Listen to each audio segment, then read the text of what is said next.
He had a pensive frown on his face, his back against the wall, his eyes on the closest of windows. "It's a good plan, Teddy," said Sophie. "But I can't take all the credit. I had a little inspiration from a friend." She looked over Agatha's shoulder. Agatha turned. "Whipper," she said.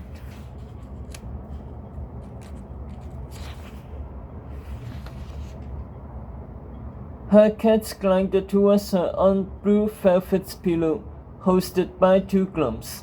Whipper bowed his head to Agatha, his crown slipping over his bowed, shriveled ears. "The glums care little about the human world, but they do care about their king," he said. "So when I found out you and your friends were in danger, they were willing to leave the conquest of Glomland to follow that king into battle."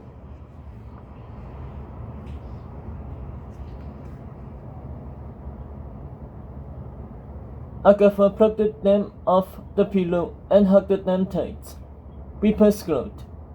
"When in the presence of my subjects, I'll prefer a more distant approach." "When in the presence of my cats, I know nothing but love," said Agatha, squeezing him harder. "I thought you could only talk to humans if you were under a spell." "Turns out learning man's language isn't difficult," said Whipper, "given its dim-witted constructions and lack of business." Brown poked his stuffy hair in the back room. "If anyone wants real food, Berlin's hat is cooking." All at once, students gathered towards him, the glums content with their candy, while Whipper took advantage of the hubbub to hop from Agatha's arms and scamper away. "Might as well be well fed when the snake comes," Sophie said, dragging Agatha's hand. Agatha pinched at her arm playfully. "I really do like this new Sophie, who is Honeycake, is the queen of candy, and makes feasting a priority while in the throes of danger. You know how one day you woke up and discovered the boys aren't the toxic portion you thought they were? Well, boys and cake have a lot in common, it turns out," Sophie said with a wink. Agatha let go of her hand. "Sophie, is everything okay? When I saw you in the fireflies, you looked..." Her best friend's smile evaporated. She avoided Agatha's eyes and whispered at Tedros. "Teddy, sweetie, what are you waiting for? When have you ever turned down a meal?" But the prince stayed in place, fluttering his hand back as if to say he'll be along soon, before he was concerned by first-year girls, Valentina and Lavalisa and Priyanka, asking obscure questions about his time at school. "Which bed was yours in Honor 52? What was your favorite thing to do in the gloom room?" Agatha gave Sophie a look. "We should wait for him." "There will always be someone chasing after him, darling. He's Tedros, for goodness sakes. But he'll always love you," Sophie said, pulling her into the living room. "Speaking of chasing, who's that?" She uploaded the tall, stylish boy laying out a banquet of plates on a wooden table. "That's Merlin," said Agatha. "I've lost my appetite," Sophie sighed.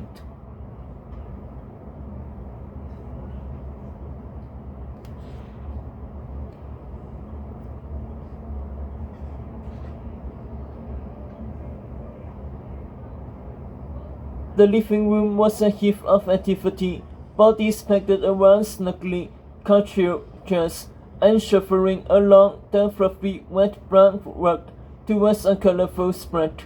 Cow, pacaras, spice, baked hoods, vegetables, crispy fried mushrooms with garlic chutney, pasta, perfecto, beets glazed radishes, squash and okra curry, fava beans with sun-gold tomatoes, cinnamon coconut rice, and chocolate-dipped churros, as if Merlin Sass was determined to make his young world and all his fellow teenagers eat their vegetables.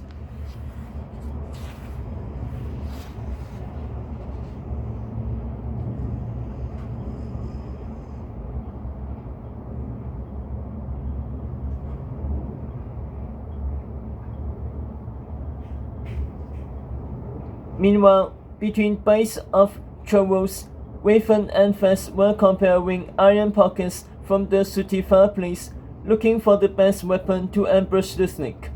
So too were Bossam and Devon and other first-year boys searching the kitchen for knives that might work as daggers. Near the boys, Agatha spotted Beatrix, Kiko, and Winner in knights of 11 armor, boiling up a big pot of oil.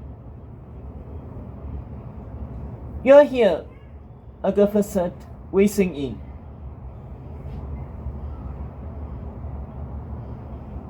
"After Shosaba, Maid Marian took some of us to Sherwood Forest," said Beatrix, accelerating the ball with her finger glue. "Masty's witch daughter, where that crystal ball?" "Showed us you were headed this way, so we came as fast as we could," said Winner. "Got here last night," Kiko added, giving Agatha a sleepless frown. "The beds are made for drafts." Agatha stood stricter. "Wait, if you went with Maid Marian, then that means you were with..." "Hello, DS," a voice screamed.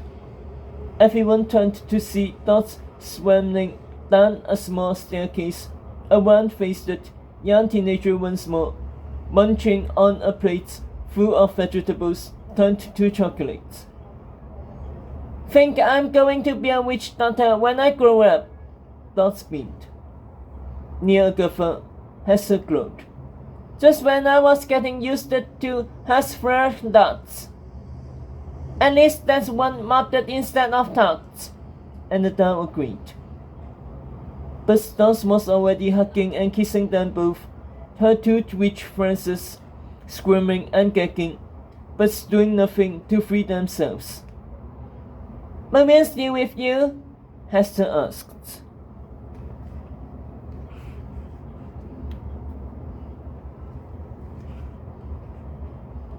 "She and Nicola went to help Queen Jacinda in John's Jolie," said Dot. "The old knights turned against Jacinda after we replaced them, staged a coup and tried to take over the castle. So much for being loyal to their queen. Never seen Marian so determined to put men in their place. Perhaps she wants history to remember her as more than the damsel of knights and sheriffs." Dot winked.